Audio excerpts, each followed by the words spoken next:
కొంతమందికి ఏది చెప్పినా వెంటనే కోపం వస్తుందండి. మన కుటుంబంలో ఇది జరిగే విషయమే కదా, చిన్నపిల్లల దగ్గర నుంచి పెద్దవాళ్ళ దగ్గర కూడా. అంటే మనం చెప్పింది వాళ్ళకు అర్థం కాకపోవడమైనా ఉండాలి, లేకుంటే మనం చెప్పేది నచ్చకపోయినా అయి ఉండాలి.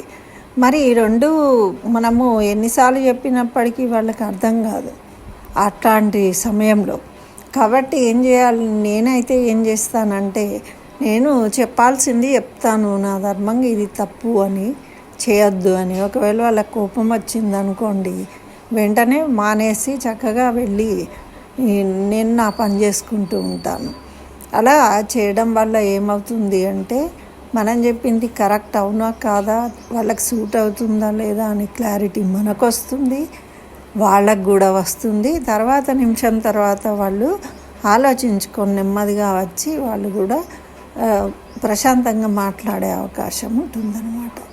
ఈ విధంగా నేను కోపాన్ని, ఎదుటి వాళ్ళని నియంత్రించగలుగుతాను. మీరేం చేస్తారో తెలపండి.